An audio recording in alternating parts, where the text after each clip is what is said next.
R stands for എന്താണ്? റുപ്പയ. റുപ്പയ എന്ന് പറഞ്ഞാൽ പൈസ. സി എന്ന് വെച്ച് കഴിഞ്ഞാൽ ചാപ്പന എന്ന് വെച്ചാൽ അടിക്കുക.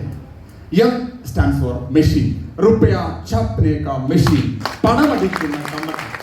അങ്ങനെയുള്ള ആളുകൾ ഇവിടെ കയറി വന്ന് ഇവിടെ സംസാരിച്ചവരൊക്കെ ചുരുങ്ങിയത് നമ്മുടെ ജില്ല എറണാകുളം ജില്ലയിലെ കളക്ടർ വാങ്ങിക്കുന്ന വരുമാനത്തെക്കാൾ വരുമാനം വാങ്ങിക്കുന്ന ആളുകളാണ് ഇപ്പോൾ ഇതുവരെ ഈ സ്റ്റേജിൽ കയറിയ ആൾക്കാർ പോയി.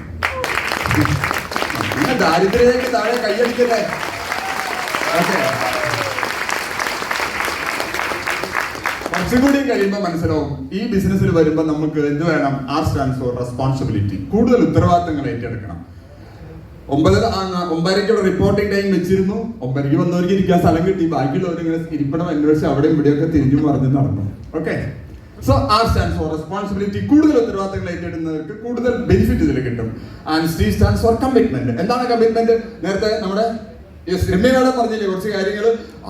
അവർക്ക് നെറ്റ് സെറ്റൊക്കെ ഉണ്ടെങ്കിൽ വല്ല മോശമില്ലാത്ത ഒരു 10,60,000, 70,000, 80,000 ഒക്കെ വരുമാനം കിട്ടുന്ന ഒരു ജോലിയിൽ അവർക്ക് പോകാമായിരുന്നു. അത് വേണ്ടാന്ന് വെച്ചിട്ട് അവർ ഇവിടേക്ക് വന്നു. കമ്മിറ്റ്മെന്റ്.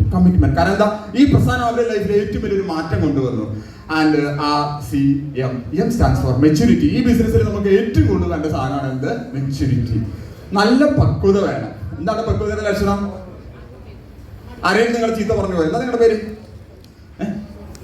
സജി. നിങ്ങളുടെ നാട്ടിലൊക്കെ സജി ആണുങ്ങളാ? ആകോട്ടെ. നമ്മുടെ ഒരാളെ പെട്ടെന്ന് ചീത്ത പറഞ്ഞാൽ നമ്മൾ എന്താ ചെയ്യാം? അപ്പൊ തരും. നല്ല മെച്യൂരിറ്റി അല്ലേ? ഒരു എമോഷണൽ മെച്യൂരിറ്റി ഇല്ലാത്തൊരവസ്ഥ. അപ്പൊ ഈ ബിസിനസ്സിൽ ഇതൊരു ബിസിനസ്സാണ്. കാരണം എന്താ? ഇറ്റ് വിൽ ഗിവ് യു മണി. കൊറോണയ്ക്ക് പോയി എന്തിനാ മാസ്ക് ഇട്ടിരിക്കണേ? കുഴപ്പമില്ല, സമാധാനമായിട്ടിരുന്നോളൂ.